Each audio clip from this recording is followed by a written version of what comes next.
Gietorriak denok gaur Arantzazura.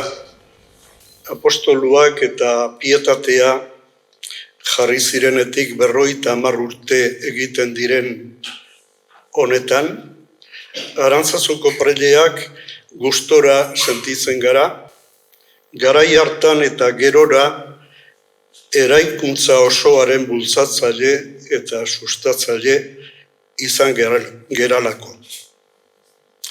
Guztio dakigu arazo eta zailtasun frankori aurre eman behar izan zietela garai hartako fraileak, eta ez zutela etzi arkitektuen proiektu osoa bere onera iristea lortu arte.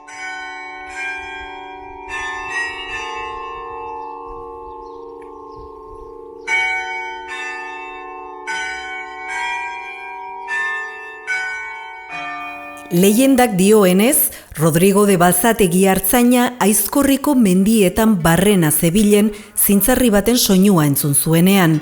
Hurbildu zenean, Ama Birjina baten irudia ikusi zuen elorri zuri batean, eta hark ermita bat eraikitzeko eskatu zion.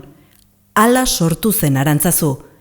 16. menderako erreferentziazko leku batean bilakatu zen, ez bakarrik Gipuzkoarrentzat, baita Euskal Herri osoarentzat ere.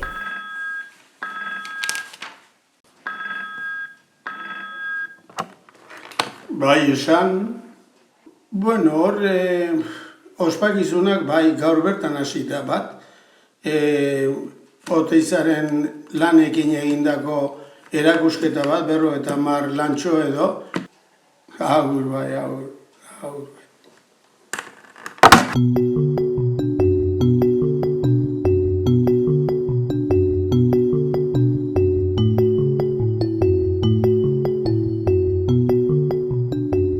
Hogeigarren mendean bilakatu zen Arantzazu Gipuzkoako memoriagune garrantzitsuenetako batean.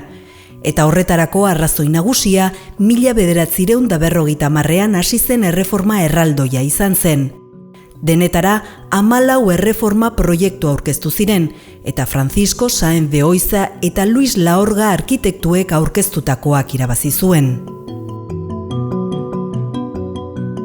En septiembre, el 9 de septiembre de 1950, se colocará la primera piedra de esta nueva basílica. Y tienen un proyecto realmente muy renovador. El proyecto de arquitectura, si lo contrastamos con los otros proyectos que se presentaron al concurso, es realmente muy moderno, muy innovador para lo que hasta ese momento se estaba construyendo en cuanto a arte religioso. Ellos proponen simbólicamente en esa fachada, a través de esas puntas de diamante, aludir al nombre de la Virgen y a cómo fue encontrada por este pastor entre unos espinos, esa idea de las puntas de diamante.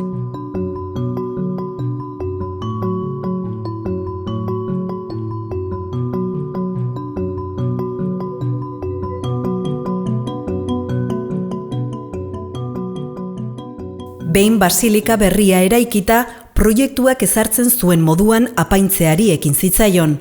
Eskulturak Jorge Oteizak egingo zituen eta kriptako margoak Nestor Basterretxeak.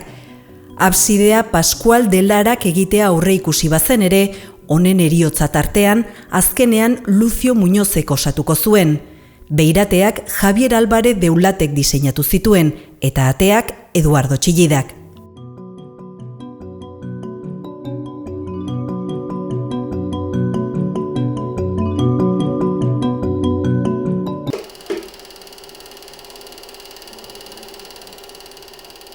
La historia que más recordamos aquí los que hemos vivido en Aránzazu, ¿no?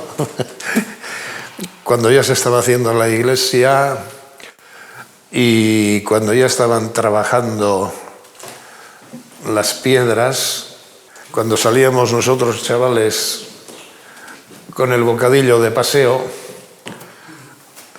y estaban trabajando Oteiza y estos, nos decían ¡hala! ¡Tragapanes! Y nosotros también, pues le tomábamos el pelo y a la vuelta le decíamos ¡ah, tragapanes! Y tal, ¿no? Pero de chavales a él, ¿no? Son los recuerdos que tenemos.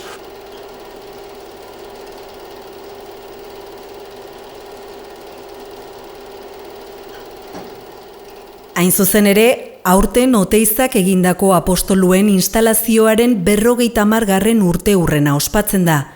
Obra honek guztiz apurtu zuen arte erlijiosoa ulertzeko modua, figuratibotik harago jotzen baitzuen, eta honek noski arazoak ekarri zituen.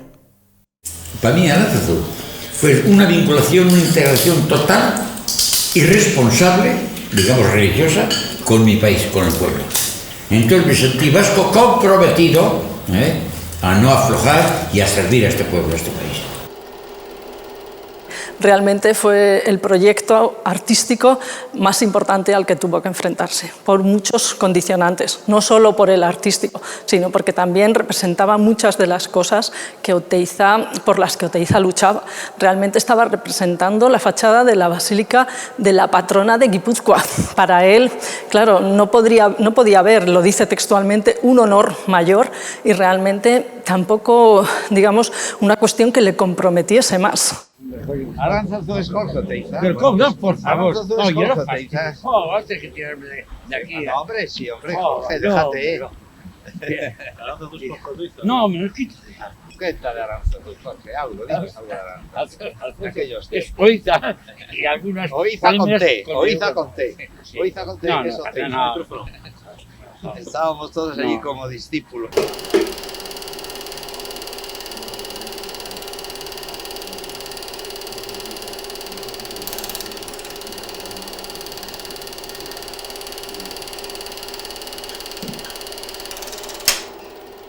Oteizari eskatu zitzaiona, harria bezalako material hotz eta gogorrari zentzu espirituala ematea zen. Hala, bere proposamena inolako apaingarririk gabeko pietate bat izan zen. Eta bestalde, atariaren gainean zeuden apostoluak, barneak ustuta agertzen dituzten 14 figurak. Arte erlijiosoan ohikoak ziren irudi figuratiboetatik guztiz aldentzen zen bere proposamena.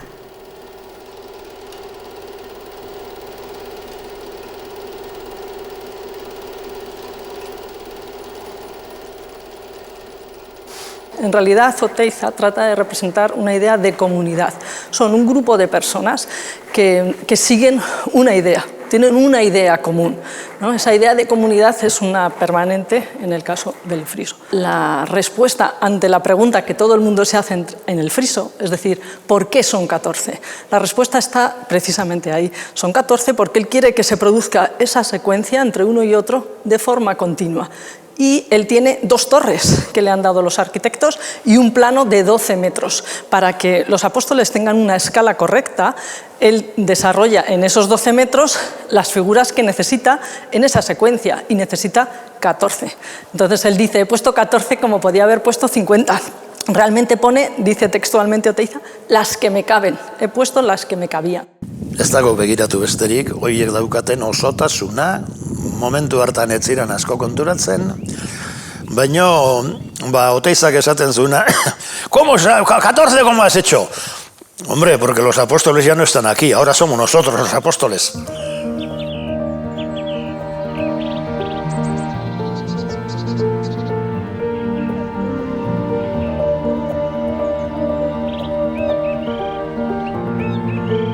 Apostoluek natura omentzen dute, erabilitako harriak inguruko mendiak ekartzen ditu gogora, eskulturaren forma irregularrek mendez mende urak haitz horietan egindako zuloak, harriaren pisuak mendiaren gogortasuna islatzen du.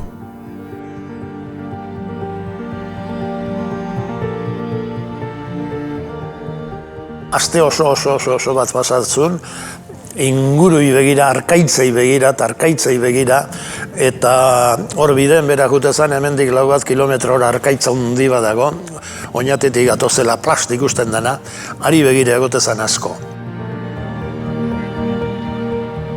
Oteiza dice, yo no he hecho nada, yo solo he trasladado lo que había aquí al friso, ¿no? Para que también el que viene a Aránzazu se sienta identificado con lo que está viendo continuamente a su alrededor, con esa geografía. Uy. Los montes tienen cada uno su nombrecito, pero la que hace la muga con Álava, Por eso les llamamos Montes de Álava. Y allí tendríamos Vizcaya, ahí con todos esos montes Álava, Vitoria por allí y Urbía y toda la parte de Navarra. Y con estos montes que tenemos a este lado, pues Guipúzcoa, la parte norte. Laster iritsi ziren obrarekiko lehenengo kritikak Elizaren aldetik. Izan ere, ez ziren egokitzen ordura arteko eskultura erlijiosoei. Jaime Fontandreu, Donostiako gotzainak, eskulturen justifikazio memoria bat eskatu zion Oteizari. Prozesu hark obraren debekua ekarriko zuen. Porque en los apóstoles pues no ven una idea religiosa, sino una idea de unas figuras a las que parece que les han sacado las tripas, ¿no? Con esos huecos vacíos, ¿no? Hay que entender también el momento histórico en el que estamos, ¿no? Y que posiblemente no solamente sean cuestiones estéticas, sino cuestiones de otro tipo, ¿no? Pues políticas, no sé, de sociales, etcétera, ¿no?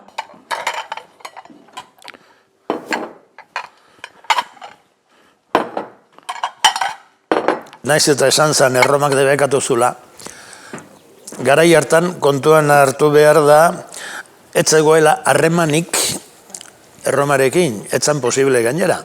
Orduan, garai haiek izan ziren pixka bat de mucho jaleo, nahasiak, eta gaurko argitasunik ez zegoen.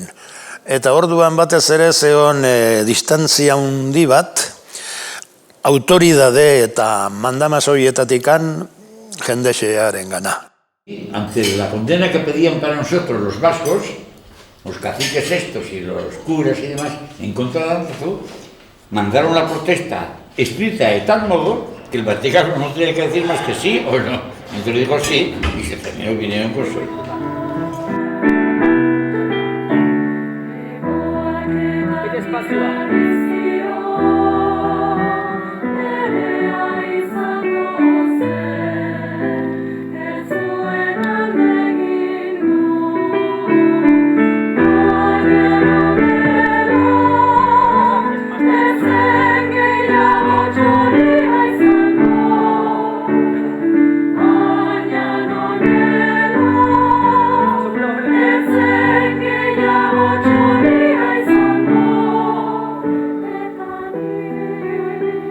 Y realmente pues es muy duro para los artistas, ¿no?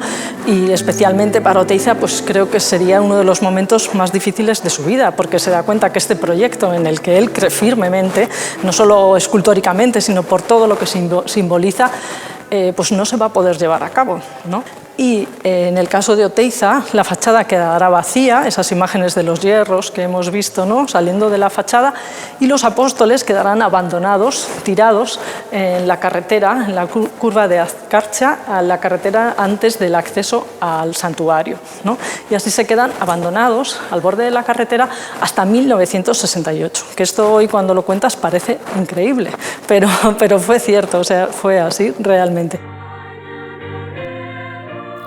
Urte batzuk igaro ziren, eta basilikaren aurrekalde hutsa eta apostolu erraldoiak aurrepide bazterrean ikustea mingarria izaten hasi zen askorentzat. Oteizak medioetatik jaso zuen babesa ezinbestekoa izan zen obrari berriro ekiteko. Azkenean, 1969ko ekainaren 12 eta 17 bitartean apostoluak bere lekuan jartzea lortu zen. Blokeoak iraun bitartean, Oteizak bere ikuspegia garatu zuen eta guzti hori azken emaitzan islatu zen. Etenaldiak obra bere gorenera iristeko balio izan zuen.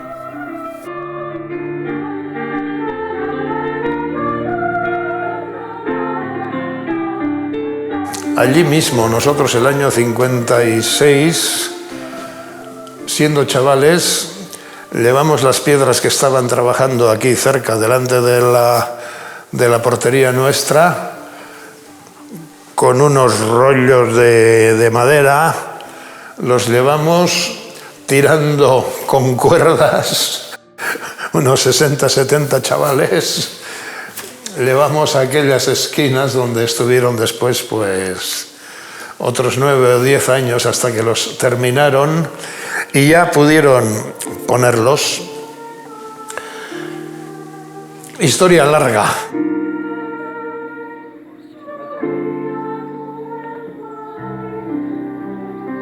Yo sí que creo que los franciscanos realmente eran fieles a ese proyecto. O sea, estaban, bueno, desde el inicio, como te comento, desde el padre Lete, que realmente era un gran renovador de la estética y una persona pues, que realmente abordó este proyecto con todas las consecuencias, y que ellos también apoyaron un poco lo que hicieron los artistas, ¿no? Creo que confían en los arquitectos y confían en que va a salir adelante un proyecto pues, muy significativo y sobre todo en el que el pueblo, como te digo, se sienta identificado.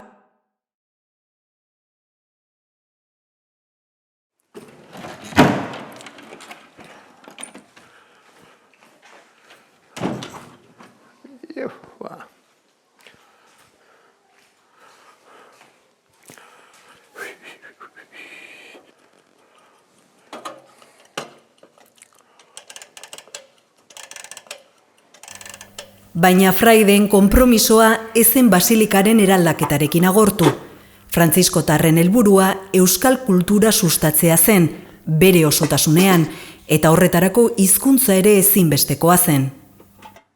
Lehenagoko garaietan, dena latinez nola egiten zen elizan. Euskeraz, ez zegoen ez mezarik eta ez ezer, baizik eta misioak. Eta orduan, zean garizuma garai horietan, herripiletan fraileak emendikan juten ziren, baina 20 piko... Hiru, lau, bost, sei. Denborarekin arantzazun inprenta bat erosi zen eta hainbat argitalpen plazaratzen hasi ziren. Tartean, euskaldunen etxe guztietara iristen zen egutegi txiki bat, herriaren memorian ezinbesteko lekua egitea lortu zuena. Eta Nik urte batean... hauek ere. Urte erdien nik egindakoa zan orduan. Herri berrin ikasten gaudenen filosofia, hemengoak eskatzen ziguten orrialde gehiago. Eta euskeraz, dena erdera santokian, euskeraz egin behar da.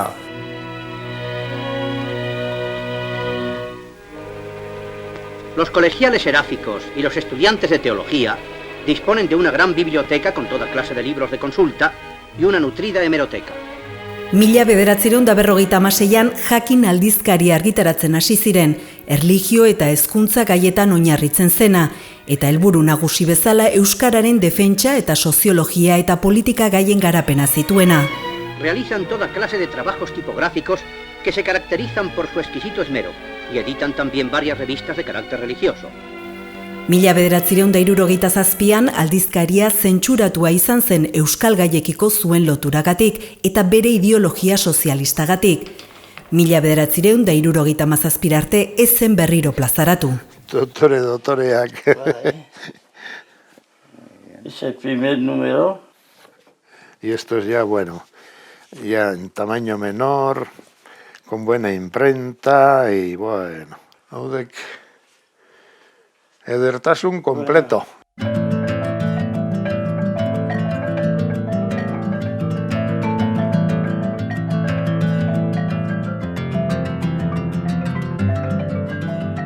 Euskararekiko eragin handiena izan zuenetako bat Aita Bilasante izan zen.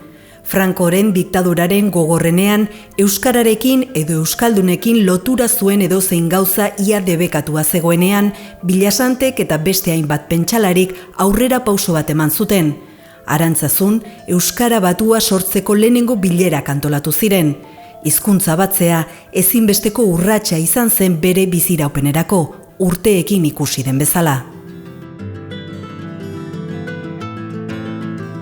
Harremana beti izan dugu, eta ia urtero bilera bat hemen egiten zuten euskaltzaindikoak. Batez ere, hori Bilasante zegonean, eta Bilasanteri omenaldi egiteko, eta gero beste fraile bat edo beste egon ziren hemen, baita ere han parte hartu zutenak euskaltzaindian, eta...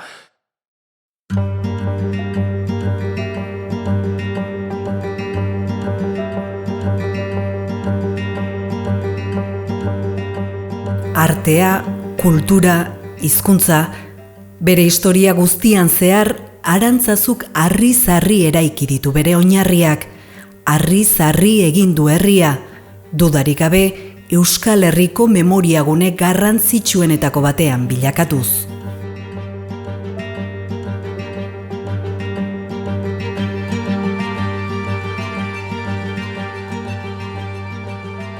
Realmente hoy la basílica se ha convertido en un símbolo de renovación del arte religioso.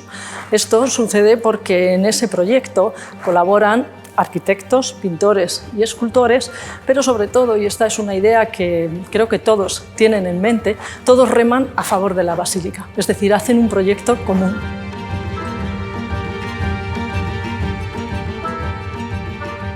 Arte kontuak beti jotzen dute bat egitera edo nolabait. Eta hemen artean apoiatzen gera nolabait ere, eta hemengo artearekin euskara beti lotuta daramagu, lotu nahi izan ditugu. Euskal Herriak Arantzazurekin bizi duen loturatxo horrengatikan.